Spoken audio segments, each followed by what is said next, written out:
तारीख 3 अक्टूबर 1977। जगह प्रधानमंत्री आवास से 5 मिनट दूर 12 विलिंगडन क्रिसेंट। अपने कमरे में बैठी इंदिरा गांधी घर की चौखट पर दस्तक देने वाले तूफान का रुख मोड़ने की कहानी लिख रही थी। अपने साथियों के साथ खेल रहे संजय गांधी के बैडमिंटन कोर्ट से आ रही शॉट्स की आवाजें सीबीआई अफसरों के बूटों की आवाजों के तले कुचली जा रही थीं। कुछ ही क्षणों में superintendent of police NK. Singh Indira के सामने खड़े थे। इंदिरा गुस्से में चीख रही थी, मुझे हथकड़ी पहनाओ और ले जाओ। चौधरी चरण सिंह कंट्रोल रूम में तैनात अफसरों के जरिए एक एक मिनट का जायजा ले रहे थे और इंदिरा को जेल में देखने के लिए बेहद बेताब थे। 12 विलिंगडन क्रिसेंट के बाहर भीड़ इकट्ठी होना शुरू हो चुकी थी। पत्रकारों की वैन से सड़कें जाम हो रही थी। यूथ कांग्रेस के समर्थक हंगामे के लिए निकल रहे थे। रात के 8 बज चुके थे। कोहरे में गाड़ियों की पीली बत्तियां भारतीय राजनीति में एक बड़े उलटफेर की तस्दीक करने का संकेत दे रही थीं। ऐसा क्या हुआ जिसने चौधरी चरण सिंह और जनता पार्टी को रातों रात विलेन बना दिया? बिना वारंट के सीबीआई इंदिरा को उस रात कहां कहां ले जाने वाली थी? वो क्या प्लानिंग थी इंदिरा और संजय की जिसने हारी हुई इंदिरा की छवि को उस रात जीत में तब्दील कर दिया और जनता पार्टी की सरकार गिरा दी गई? फैक्ट्स एंड फिगर्स के इस एपिसोड में आई विल एक्सप्लेन।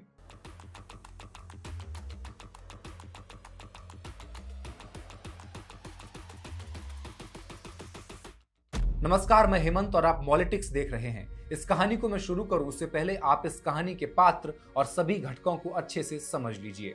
वक्त था 1977। इमरजेंसी की राख के भीतर की नारंगी लपटें अपनी आखिरी सांस ले चुकी थीं। धुआं अभी छट रहा था। इंदिरा गांधी प्रधानमंत्री की कुर्सी से हटाई जा चुकी थीं। धूल फांक रही इंदिरा की सभी पसंदीदा चीजों को कार में डालकर प्रधानमंत्री आवास से उनके घर भेजा जा रहा था। पीछे बहुत कुछ छूट रहा था। पीएम ऑफिस में अब जनता पार्टी सरकार दाखिल हो रही थी और भारत के पहले गैर कांग्रेसी प्रधानमंत्री बन चुके थे मोरारजी देसाई। उस वक्त जनता पार्टी के अध्यक्ष थे चंद्रशेखर। ये सरकार सिर्फ जनता पार्टी की सरकार नहीं थी, इसमें कई पार्टियां विलय की गई थी। दरअसल जनता पार्टी की सरकार बनने की शुरुआत हुई थी 18 जनवरी 1977 को। इस समय इमरजेंसी आधिकारिक तौर पर नहीं हटाई गई थी, लेकिन चुनावों की घोषणा करके सरकार ने प्रेस पर कई बैन लगाकर सेंसरशिप को कमजोर कर दिया था।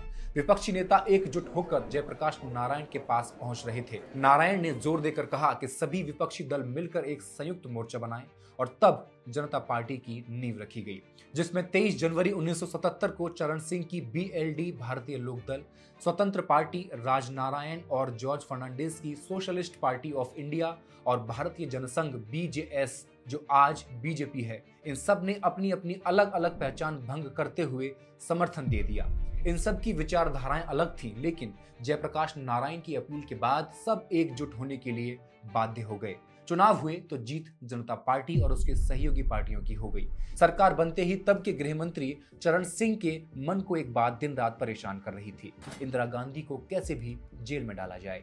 ऐसी ही एक कोशिश की गई 3 अक्टूबर 1977 के दिन, जब 12 विलिंगडन क्रिसेंट पर अचानक सीबीआई के अफसर गिरफ्तारी को अंजाम देने पहुंच जाते हैं। उस वक्त संजय गांधी अपने बहुत करीबी और बहुत खास डंपी अहमद और सुरेंद्र सिंह के साथ बैडमिंटन कोर्ट में थे। सीबीआई के लॉन में आकर बैठने की खबर सुनते ही आनंद फानन में संजय गांधी डंपी अहमद को सांसदों की एक लिस्ट थमाते हुए कहते हैं, जितनी जल्दी हो सके इन सबको यहाँ बुलवाइए। डंपी अहमद फोन लगाना शुरू करते हैं और यूथ कांग्रेस के कार्यकर्ताओं को सड़क पर प्रोटेस्ट करने का आदेश दे दिया जाता है। उधर इंदिरा गांधी के पीए आर.के. धवन भी टेलीफोन लाइंस में खुद को मशगूल कर लेते हैं। तमाम न्यूज़पेपर्स के दफ्तरों को खबर दे रहे होते हैं, if you want a big story come quickly to 12 Willingdon Crescent. और सरकार और इंदिरा गांधी दोनों के प्लान एक्टिवली मोशन में थे। सवाल यह है कि इंदिरा गांधी के पास इतनी जल्दी प्लान कैसे तैयार था? The prime minister who rose from the ashes से पता चलता है कि इंदिरा को अपनी गिरफ्तारी की टिप पहले से ही मिल चुकी थी। सीबीआई से लेकर आईबी तक हर जगह उनके लॉयल अफसर उस वक्त भी मौजूद थे। इंदिरा गांधी के करीबी टीवी राजू सर, जो इमरजेंसी के दौरान आईबी के डायरेक्टर रह चुके थे, वापस अपने होम टाउन आंध्र प्रदेश भेज दिए गए थे। लेकिन आंध्र प्रदेश में इंदिरा गांधी के पास थे चेन्ना रेड्डी, आंध्र प्रदेश के कांग्रेस के chief minister. TV Rajeshwar Andhra Pradesh में रहते हुए भी दिल्ली में आईबी ऑफिस पर नजर रख रहे थे और ये टीवी राजेश्वर ही थे जिन्होंने इंदिरा को टिप दी कि आपकी गिरफ्तारी होने जा रही है। सीबीआई भेजने से पहले जनता पार्टी के नेताओं ने कई मीटिंग की। शायद वो इंदिरा को अरेस्ट करने को लेकर असमंजस में थे। आपस में कई मतभेद थे, लेकिन चरण सिंह अपनी बात पर अडिग थे और वो न्यूरमबर्ग स्टाइल में जांच करवाना चाह रहे थे। 4 बातें न्यूरमबर्ग स्टाइल ट्रायल के बारे में जान लीजिए, फिर आगे की बात करेंगे। जगह थी न्यूरमबर्ग, जर्मनी का एक शहर। करीब 79 साल पहले न्यूरमबर्ग में हिटलर की नाजी पार्टी के नेताओं के खिलाफ केस चल रहे थे। यह पहली बार था जब सेकेंड वर्ल्ड वॉर के अपराधियों को कटघरे में खड़ा किया गया था। न्यूरमबर्ग पैलेस ऑफ जस्टिस के कोर्ट रूम 600 का डॉक 20वीं सदी की सबसे कुटिल हस्तियों से भरा हुआ था, जिसमें हिटलर का एयरफोर्स चीफ गोयरिंग भी था। डॉक किसी कोर्ट का वो एरिया होता है जहां ट्रायल के दौरान अपराधियों को खड़ा किया जाता है। चरण सिंह इंदिरा गांधी को ऐसे ही कोर्ट के ट्रायल में लाना चाहते थे। न्यूरमबर्ग में करीब 2018 दिन चले ट्रायल में कई 100 गवाहों की गवाही ली गई थी। चीफ अमेरिकी वकील रॉबर्ट जैक्सन और उनके साथियों ने जर्मनी की साजिश को दुनिया के सामने लाने का काम किया था। 1 अक्टूबर 1946 को हिटलर के एयरफोर्स चीफ गोयरिंग को 11 अन्य के साथ मौत की सजा दे दी गई थी। न्यायाधिकरण ने 4 आरोपों पर फैसला सुनाया था: शांति के खिलाफ साजिश, मानवता के खिलाफ अपराध, युद्ध अपराध और आक्रामक युद्ध छेड़ना। जनता पार्टी इसी इमरजेंसी का हवाला देकर इंदिरा पर इन सभी आरोपों के तहत ट्रायल करवाना चाह रही थी और मोहरा बनाया गया एक पत्रकार, एक समाजवादी मजदूर नेता जॉर्ज फर्नांडिस को। इमरजेंसी के दौरान इंदिरा गांधी सरकार ने जॉर्ज फर्नांडिस को सरकार के खिलाफ साजिश का केस दायर कर जेल में डाला हुआ था। जॉर्ज के 2 भाइयों को भी जेल में डालकर टॉर्चर किया गया था ताकि जॉर्ज फर्नांडिस के ठिकानों का पता लगाया जा सके। जॉर्ज फर्नांडिस ने जेल में मुकदमे के चलते हुए भी 1977 में बिहार के मुजफ्फरपुर से चुनाव लड़ा और जीत भी गए। उनके समर्थक जेल में जंजीरों में जकड़े उनकी तस्वीर दिखाकर जनता के बीच प्रचार करते थे। 1977 में जनता पार्टी की सरकार ने इस मुकदमे को खारिज कर दिया और फर्नांडिस समेत जितने भी आरोपी बनाए गए थे सबको फ्री कर दिया। जब जनता पार्टी मीटिंग कर रही थी तो चरण सिंह के अलावा जॉर्ज फर्नांडिस समेत अटल बिहारी वाजपेयी, आडवाणी ने भी इंदिरा गांधी की गिरफ्तारी की मांग की।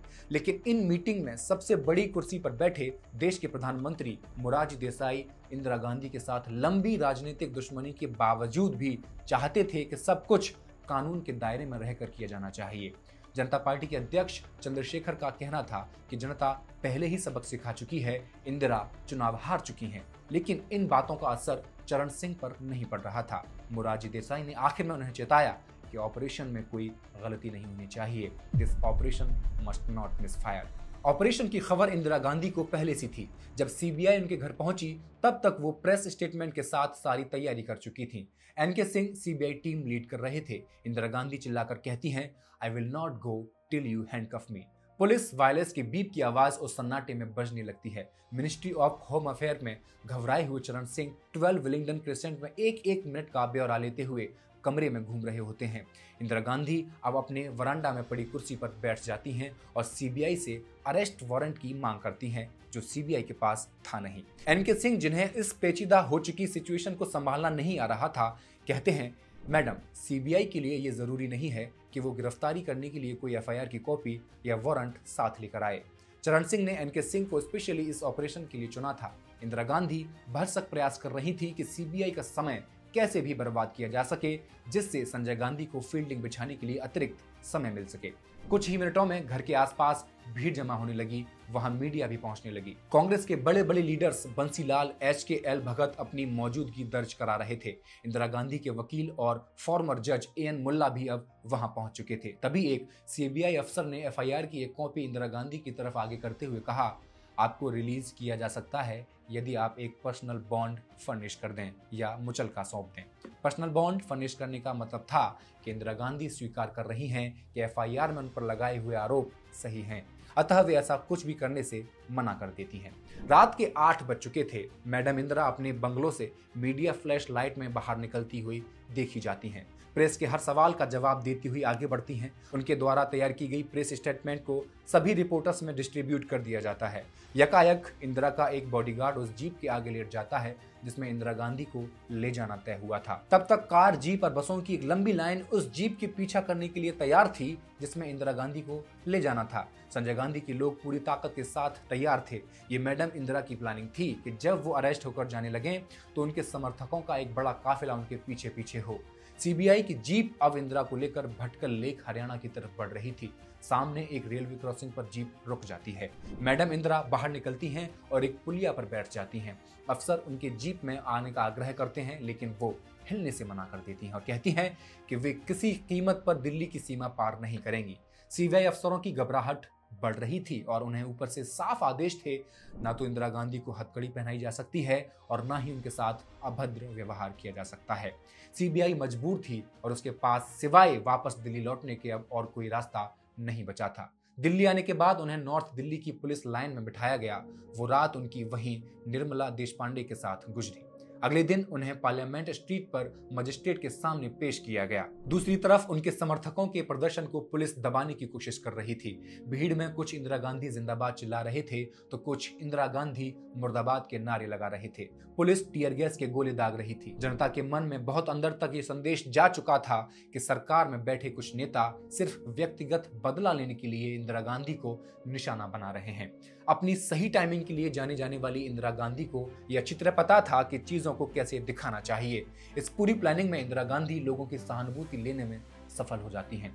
मजिस्ट्रेट को अनकंडीशनली उन्हें रिलीज ही करना पड़ता है। रातों रात इंदिरा गांधी की इमरजेंसी वाली वो छवि उस शहीद छवि में तब्दील हो रही थी जिसे जनता पार्टी के कुछ नेताओं के द्वारा बदले की आग में मौत दे दी गई हो। चरण सिंह की पॉपुलैरिटी गिरने लगी। उनके पास अब सीबीआई अफसरों को डांटने के अलावा कुछ नहीं बचा था। चौधरी चरण सिंह को संदेह था कि पहले से किसी ने टिप ऑलरेडी दी हुई थी। ऑपरेशन बुरी तरह फेल हो चुका था। सीबीआई इंदिरा को दिल्ली की सीमा से बाहर कहीं ले जाना चाहती थी जो नहीं ले जा सकी। जोर जबरदस्ती की मनाही थी, वारंट था नहीं। शायद सीबीआई की तैयारी में कमी थी, क्योंकि गिरफ्तारी के दिन जब चरण सिंह को वो वारंट्स और एफआईआर दिखाई गई जिसके आधार पर इंदिरा को अरेस्ट किया जाना था, तो वो आग बबूला हुए और बोले कि ये वो केसेस नहीं है जिनके आधार पर उन्हें गिरफ्तार किया जाना है। वो दफ्तर में मौजूद अफसरों पर चीखे चिल्लाए, लेकिन तब तक बहुत देर हो चुकी थी और एनके सिंह पूरी टीम के साथ मैडम इंदिरा के सामने खड़े हुए थे। और इस तरह इंदिरा गांधी ने चरण सिंह से हुई इस चूक का न सिर्फ फायदा उठाया, बल्कि जनता पार्टी सरकार की अयोग्यता को भी सबके सामने उजागर कर दिया। उन्होंने सरकार के अंदर उन तमाम पार्टियों के बीच दरार और बढ़ा दी जिन पार्टियों ने मिलकर सरकार बनाई थी। यहां तक कि जनता पार्टी के अध्यक्ष चंद्रशेखर ने भी इस ऑपरेशन की आलोचना की। सरकार के स्तंभ चरमराने लगे। 1978 मिड आते आते जनता पार्टी के बड़े बड़े नेता एक दूसरे के साथ वाचाल युद्ध में शामिल हो गए। मोरारजी देसाई ने गृह मंत्री चरण सिंह और हेल्थ मिनिस्टर राज नारायण को बर्खास्त कर दिया। जनता पार्टी के सहयोगी दलों में दरार इतनी बढ़ जाती है कि 1979 आते आते सरकार गिर जाती है। नई सरकार के नए प्रधानमंत्री बनाए जाते हैं चौधरी चरण सिंह। अगर चौधरी चरण सिंह के प्रधानमंत्री बनने की कहानी जानना चाहते हैं तो कमेंट करके जरूर बताएं। वीडियो कैसा लगा अपने फीडबैक जरूर लिखकर भेजें। पॉलिटिक्स को सब्सक्राइब कर लें। शुक्रिया।